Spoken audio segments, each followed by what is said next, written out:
Everyone. In my work as a CNPC, I work with athletes from high school all the way up till pro, individually and in group sessions.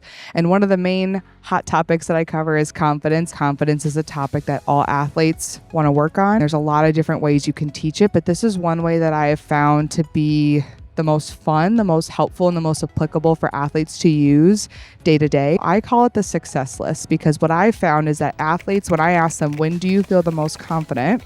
They say when they're successful. And that obviously leads to a conversation of what does success mean to them. A lot of times athletes think that success means winning a game, winning a race, winning a competition. And as we know, that doesn't happen all the time. What I want to do is help athletes maintain that confidence whether they are winning or losing. The success list, it's the tool that I teach athletes, and it's a way for us to, one, redefine what success means so then therefore they can feel more confident. So what we do is I have 4 categories that go on the success list that they write down. The first thing that I have athletes write down are any past successes that they have had that they feel proud of themselves for. And then sometimes I challenge them to think of more events where they could have past successes that maybe they're not writing down. So those past successes, what that does is it proves to them, hey, you've done this before. You could do it again. So that's step 1.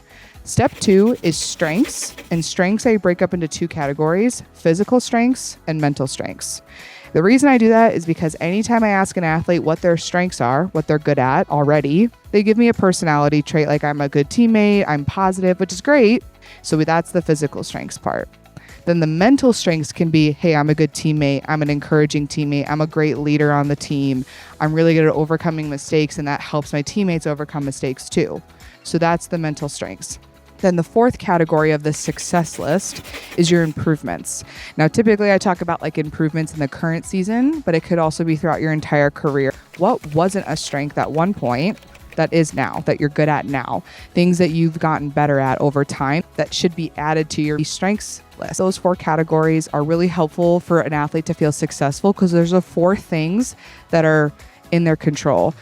They've already had past successes. Their physical and mental strengths are unique to them. They're not comparing to someone else. And then same with improvements. Improvements are very process focused, so they're not relying just on wins for confidence. So a lot of times athletes think confidence happens after that win or after a game or after a competition. And I want them to feel confident going into competition before anything happens.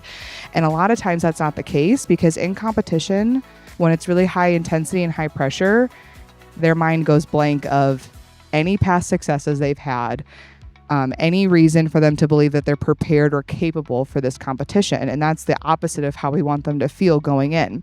So what this list is meant to be is a way for them to look at this list going into competition, to feel confident, feel prepared, feel ready, and then also to add to after they succeed in their competition. So if you feel like this could be helpful to your athletes, have them write down again their past successes, physical strengths, mental strengths, and their improvements. And hopefully that will help them feel ready before competition, have them read that before competition, and then add to that after competition too. And they can add it to after practices because competitions are not the only places where success can happen. So make sure that they fill it out at practice as well.